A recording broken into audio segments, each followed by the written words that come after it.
دوستانو یو ورور کامران افغان غوښتنه کړې ده او یو مشکل یې راسره شریک کړی دی. کامران صاحب وایي چې استاد محترم کله زه یو غمجن موزیک یا یو غمجن ساز واورم زړه مې ډېر سخت خفه کیږي او بیا ډېر سخت له خفګان سره مواجه کیږم او کله کله وایي ژاړم هم. خو بیا چې کله له دوستانو سره شم پام مې غلط شي بیا خفګان را باندې نه غالبه کیږي او ژړا خو بیخي راته نه راځي. کامران وروره دغه ستونزه یوازې ته نه، اوس وخت کې څېړنې ښایي چې په 100 کې 88% خلک د نړۍ پر دغه مرض باندې اخته دي. خو زه درته یو څو نقطې وایم چې ولې تا باندې دغه حالات راځي، د څه لپاره راځي او د حل لارې باندې هم درته غږېږم چې د حل لارې څه ده. کامران وروره که چېرته ته زموږ دغه پروګرام اورې لږ په دقت سره ورته غوږ شه، یو څو سپارښتنې دي، دغه سپارښتنو ته په دقیق سره غوږ ونیسه چې بیا درنه تکرار نشي په ژوند کې. کامران وروره هر څوک په ژوند کې ماتې خوري، هیڅ داسې څوک نشته چې هغه په ژوند کې ماتې نه ده خوړلې. یا چا د ژوند په یو برخه په تجارت کې ماتې خوړلې وي، چا د ژوند په نورو برخو کې ماتې خوړلې وي، یعنی یو ځل خو یې ضرور په ژوند کې د ناکامۍ څکه کړې او د ناکامۍ هغه خوند یې کتلی دی.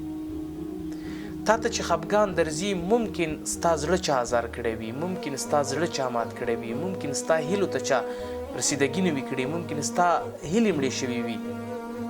تا ته چې په یو عادي ساز سره ژړا درځي، په یو عادي موزیک سره تا ته ژړا درځي، ته خبرې لامل یې دا دی چې ته خپل تیرې ماتې او هغه چا چې تا ته آزار رسولی، هغه چا چې تا ته تکلیف رسولی، هغه ته ډېر یادوي. ځکه چې تا باندې د هغه غم دومره غالبه کیږي چې تا باندې حتی ژړا حالات هم راځي. کوشش وکړه چا چې تا ته په ژوند کې ماتې درکړې او چا چې تا ته په ژوند کې آزار رسولی، چا چې تا ته په ژوند کې تکلیف رسولی دی، ستا ارمانونه او ستا هیلې یې مړې کړي، هغه مه یادوه. داسې فکر وکړه چې ما یو ډېر خطرناک خوب ولیده او له خطرناک خوبه راپاڅېدلی یم.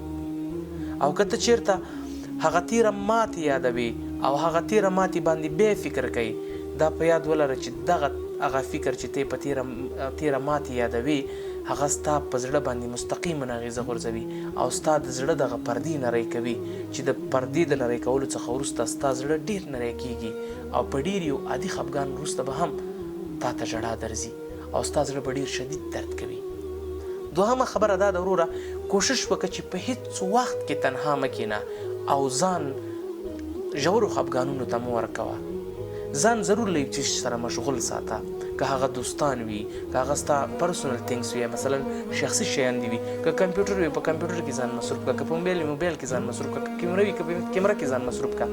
اما که دوستان دي وي له دوستانو سره ځان مصروف کړه. هیڅ وخت خفګان یعنی ژور خفګان مه کوه چې دا ستا په ذهن باندې مستقیما اغېزه غورځوي، ستا په ذهن باندې فشار زیاتیږي. نو کامران وروره دغه 2 کارونه ضرور وکړه، انشاءالله چې په ژوند کې تغییر راځي. لومړی خبره دا ده چې هیڅ وخت تیرې ماتې ته فکر مه کوه. که ته تیرې ماتې یادوي او په ژوند کې چې تا څومره ماتې خوړلې هغه یو ځل بیا ته ریپیټ کوي، ستا په زړه باندې مستقیما اغېزه غورځوي او ستا د زړه هغه پردې نری کوي چې بیا په ډېر یو عادي خبره باندې هم تا ته ژړا درځي او دا ته ډېر په غټ تاوان باندې تمامیږي.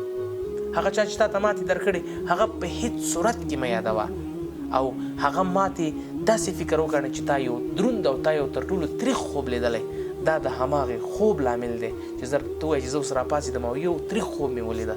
هیڅ وخت هغه یو حقیقي ژوند ته مه راګډوه او چا چې ماتې درکړې هغه ډېره په ژوند کې مه تکراروه او هیڅ کله هم خپل ځان ژورو خفګانونو ته مه ورکوه.